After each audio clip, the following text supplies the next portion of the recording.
desperate mother abandons her twin babies and walks away forever. 20 years later, she finds herself broke and begging for a job at her own daughter's restaurant, unaware of who they are.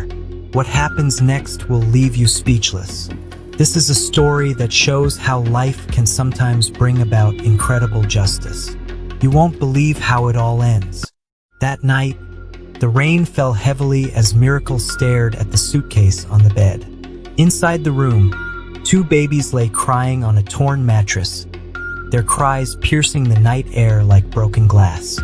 "I can't take this anymore, David," Miracle screamed, her voice cracking with desperation. Her once beautiful face was now twisted with bitterness, her eyes red from crying. "Look at us. We're living like rats in this one-room shack." David sat on a wooden stool, his head buried in his calloused hands. Those same hands, which once fixed expensive shoes for wealthy clients, now trembled with fear. 3 months ago, the shoe factory where he worked had closed down. Now, they were 3 months into watching their family slowly starve. "Please, Miracle," he whispered, his voice barely audible above the rain. "The babies, they need their mother. Joy and Peace are only 5 months old. They don't understand. Don't mention those names to me." Miracle exploded, throwing clothes into her suitcase with violent anger. "Joy? Peace? What kind of cruel joke is that? There's no joy in this poverty. No peace in this suffering." Little Joy and Peace lay on the bed, their tiny fists waving in the air as they cried. They were hungry, so hungry that their cries had become weak and desperate. David had watered down their last tin of milk so much that it was barely white anymore. Miracle zipped up her suitcase and turned to face David. Her eyes were cold as ice, colder than the harmattan wind outside. "I'm going to find a man who can take care of me properly, one with money, with a future, not a useless shoe cobbler who can't even feed his own children." David fell to his knees, tears streaming down his face and mixing with the rainwater leaking through their damaged roof. "I'm begging you, Miracle. Give me one more chance. I'll find work. I'll do anything." "Anything?" Miracle laughed bitterly. "You've been saying that for months. Look around you, David. Look at this place. My friends are married to doctors and lawyers, living in big houses and driving fine cars. And me? I'm stuck here with a man who fixes torn shoes." She picked up her suitcase and walked toward the door.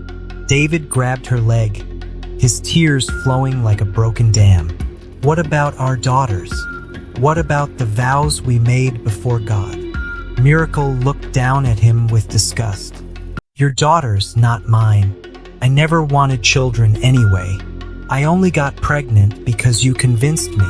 She shook her leg free from his grip. "As for God, if he exists, why is he punishing me like this?"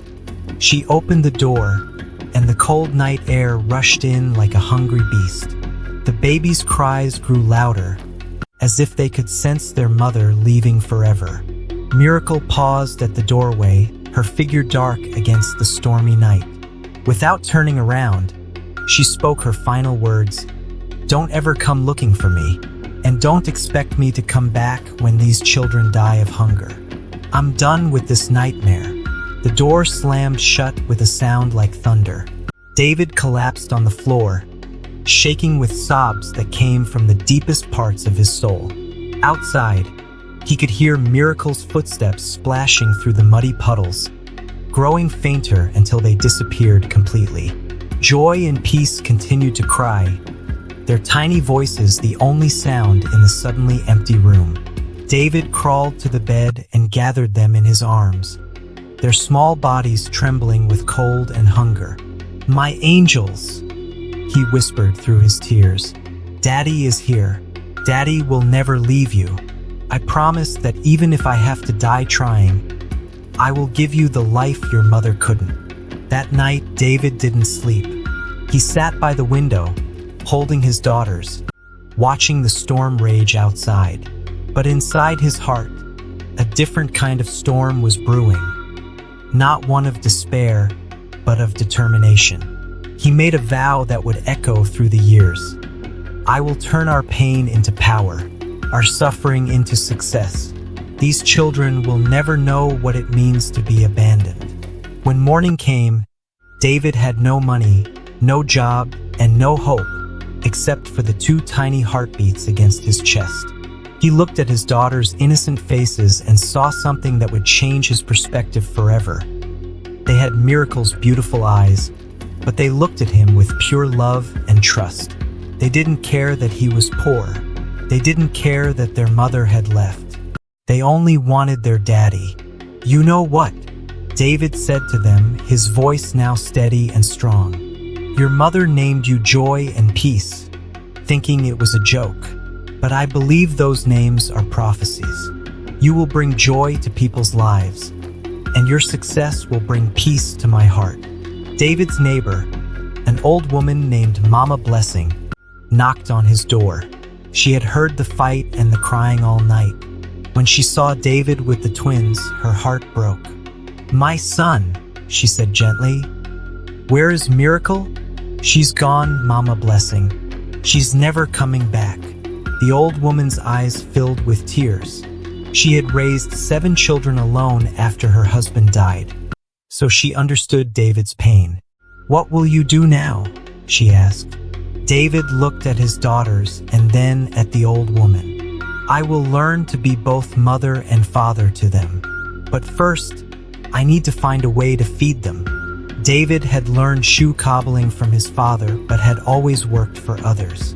Now, with no other choice, he decided to start his own small business. He took his last 500 naira, bought some basic tools and leather, and set up a tiny stall under a big tree by the roadside. But what made David different from other cobblers was that he carried joy and peace with him everywhere. He made a special harness that allowed him to strap both babies to his chest while he worked.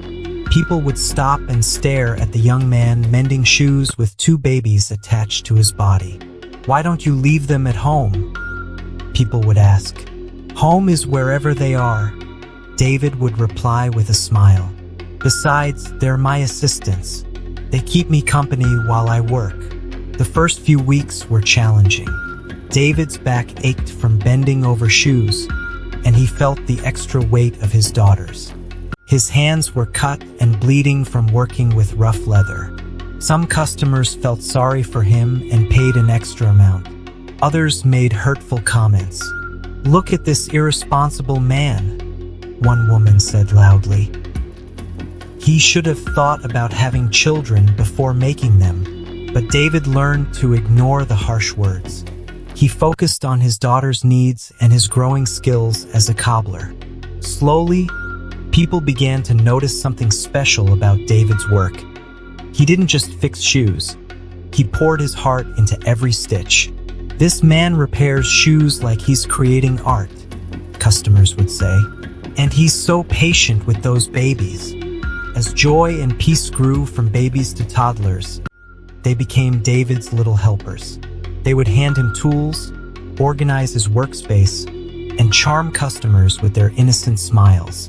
The sight of the dedicated father working with his daughters became well known throughout the area. By the time the twins turned 5, David had saved enough money to rent a small shop. He called it Joy and Peace Shoe Repair. The girls would sit in the corner, doing their homework or playing quietly while their father worked magic on damaged shoes.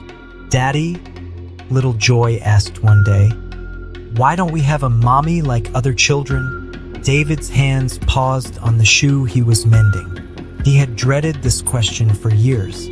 Your mommy, she went to live with the angels, sweetheart. But she left me the most precious gifts in the world, you and your sister. Peace, the more thoughtful of the twins, looked at her father with wise eyes beyond her years. It's okay, Daddy. You love us enough for both Mommy and Daddy. David's eyes filled with tears. His daughters didn't know they had been abandoned or that their mother had chosen wealth over love. All they knew was that their father adored them, and that was enough. Years flew by like changing seasons. David's shoe repair business grew larger and larger. He hired 2 assistants, then 5, and eventually 10. Joy and Peace excelled in school, consistently coming in first and second in their classes. They were known throughout the community as the cobbler's daughters. Polite, intelligent, and kind to everyone. When the twins turned 18, they both received full scholarships to study business administration at the state university. David cried tears of pure joy when he read their acceptance letters. "My daughters," he said, his voice choked with emotion. "You've made me the proudest father in the world." However, Joy and Peace had a different plan. Instead of going to university immediately, they made a surprising announcement. "Daddy," Joy said during dinner one evening, "we want to start a business first." "What kind of business?" David asked, surprised. Peace smiled mysteriously. "We want to open a restaurant, but not just any restaurant. A place where people feel loved and cared for, just like you've always made us feel." David was confused. "But your education, your future, university will always be there," Joy explained. "Right now, we want to build something with our own hands, just like you taught us. We want to make you proud." David looked at his daughters, now beautiful young women with determination in their eyes, and saw himself as he had been 20 years ago. "If this is what you truly want, then I support you completely." The twins had saved money from part-time jobs and combined it with their father's contribution to open a small eatery called Daddy's Kitchen. The name brought tears to David's eyes. Their restaurant was special because it felt like a home away from home. Joy and Peace treated every customer like family. They remembered people's names, inquired about their problems, and served food with genuine care and affection. The walls were decorated with pictures of David working with them as children, showcasing their journey from poverty to success. Business boomed beyond their wildest dreams. People came not just for the delicious food, but for the warm atmosphere that made them feel valued and loved. The twins hired staff but trained everyone to treat customers with the same love they had learned from their father. 3 years after opening, Joy and Peace owned a chain of 5 restaurants across the state. They had become successful businesswomen, respected and admired by everyone who knew their story. However, fate had one more twist in store. On a rainy Wednesday evening, just like the night she had left 23 years ago, a desperate woman walked into their main restaurant. She was thin, tired, and her clothes showed signs of hardship. Her once beautiful face was now lined with wrinkles and regret. It was Miracle. After leaving David, Miracle had married a wealthy politician who promised her the luxurious life she craved. For 5 years, she lived in a mansion, wore expensive clothes, and drove fancy cars. But when the politician was caught stealing government funds, everything came crashing down. He was arrested, and Miracle was left with nothing. She then married a rich businessman, but he turned out to be violent and abusive. When she tried to leave, he took everything from her and threw her out onto the streets. Her third marriage was to an elderly millionaire who died just 6 months after their wedding. His family accused her of being a gold digger and refused to leave her any inheritance. Now, at 45 years old, Miracle was broke, homeless, and desperate. She had heard about a successful restaurant that was known for hiring people in need, so she came to beg for any available work. "Please," she said to the young woman at the counter. It was Joy, though Miracle didn't know. "I need a job, any job. I can clean floors, wash dishes, and do anything else. I have nowhere else to go." Joy glanced at the desperate woman and felt a strange stirring in her heart. Something about her seemed familiar, but she couldn't quite place it. "What's your name?" Joy asked gently. "Miracle," the woman replied, her voice barely above a whisper. Joy's blood ran cold. She had never heard her mother's name spoken aloud, Yet deep in her heart, she knew. Urgently, she called Peace to the counter. "Sister," Joy whispered, "look at this woman. Look into her eyes." Peace stared at Miracle, and suddenly, the resemblance struck her like a bolt of lightning. They had the same eyes, the same nose, and the same mouth. This was the woman in the faded photograph their father kept hidden in his wallet. The one picture of their mother he couldn't bear to throw away. The twins exchanged a meaningful look. Their mother had returned, but she didn't recognize them. "We'll give you a job," Peace said calmly. "You can start tomorrow in the kitchen." Miracle's eyes filled with grateful tears. "Thank you so much. You don't know what this means to me." But Joy and Peace understood all too well what it meant. After 23 years, the woman who had abandoned them was now depending on them for survival. The irony felt too perfect. It seemed like divine justice. That evening, the twins sat with their father in his comfortable home. The same man who had once cried on the floor of a one-room shack was now living in a beautiful house their daughters had bought for him. "Daddy," Joy said carefully, "a woman came to the restaurant today looking for work." "That's wonderful," David replied. "You know, I've always taught you to help those in need." "Her name is Miracle," Peace added quietly. David's newspaper fell from his hands. His face went pale as a ghost. What did you say?" "It's her, Daddy. It's our mother." David sat in stunned silence for several minutes. Finally, he spoke, his voice heavy with emotion. "What did you tell her?"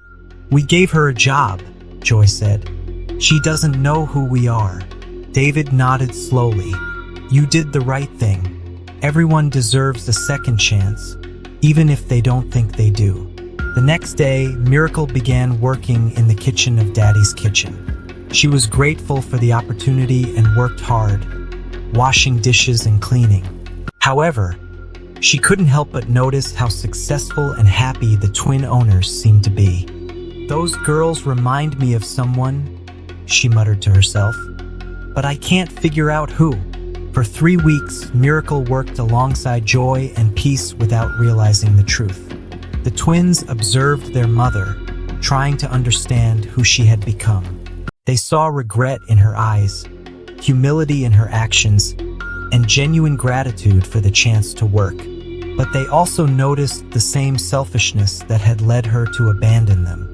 Miracle constantly complained about her hard life, blaming others for her problems and never taking responsibility for her choices. One evening, David decided to visit the restaurant. He needed to see Miracle for himself and understand whether she had truly changed or if she was still the same woman who had walked out on her family. When he entered the kitchen, Miracle was bent over a sink full of dishes. She looked up and froze. Time seemed to stop. David looked older, with gray hair at his temples, but his eyes held the same kindness she remembered. Miracle's face crumpled with shame and recognition. "David?" she whispered. "Hello, Miracle." Joy and Peace appeared beside their father, and suddenly, everything clicked in Miracle's mind. The familiar eyes, the intense way they had looked at her, the name of the restaurant. It all made sense now. "Oh my God!" Miracle gasped, falling to her knees. These are my babies?" "They were your babies," David said quietly. "But you gave up that right 23 years ago." Miracle looked up at Joy and Peace, finally seeing them clearly. They were beautiful, successful, confident young women, everything she had hoped to become herself. "My children," she sobbed, reaching out to touch them. "I'm so sorry. I was young, foolish, and selfish. Please forgive me." Joy stepped back, her face hard as stone. "Forgive you? You left us to die. You told our father you didn't care if we lived or died." Peace, usually the gentler twin, had tears in her eyes. "Do you know what it's like to grow up without a mother? Do you know how many times we cried ourselves to sleep, wondering why we weren't good enough for you to stay. Miracle's sobs grew louder. I was wrong. I was so wrong. I thought money would make me happy. But I've been miserable every single day since I left you. David watched the scene with a heavy heart. Part of him wanted to comfort the woman he had once loved, but a bigger part was proud of his daughters for expressing their pain so honestly. Please, Miracle begged, give me a chance to make it right. Let me be part of your lives again. Joy and Peace exchanged glances before looking at their father. The pain in their eyes was deep and real, but so was their capacity for forgiveness, a gift their father had taught them through his own example. We'll give you a chance, Peace said finally, but you have to earn it. You can't just come back and expect everything to be okay. I'll do anything, Miracle promised. Anything at all. Over the following months, Miracle tried to prove she had changed. She worked hard, was polite to customers, and made an effort to connect with her daughters. However, old habits die hard. Slowly, Miracle's true nature began to resurface. She started giving orders to other workers, acted as if she owned the restaurant because she was the owner's mother, and complained when she wasn't given special treatment. I'm not just an employee, she told one of the cooks. I'm Joy and Peace's mother. I should be managing this place, not washing dishes. Word of Miracle's behavior soon reached the twins. They realized their mother hadn't truly changed. She was still the same selfish person who prioritized her own interests above everything else. The final straw came when Miracle began telling customers that she was the real boss, and that her daughter's success was due to her genes. Joy and Peace decided to call a meeting with their mother and father. We're sorry, Joy said firmly, but this isn't working. Your attitude is hurting our business and our staff. Miracle's face twisted with anger. You're firing me? Your own mother. You fired yourself as our mother 23 years ago, Peace replied sadly. We tried to give you a second chance, but you've shown that you haven't changed. This is all your father's fault, Miracle screamed, pointing at David. He poisoned your minds against me. David, who had remained silent throughout the confrontation, finally spoke. Miracle, I never said a single bad word about you to these girls. They formed their opinion of you based on your own actions. Miracle stormed out, cursing and shouting.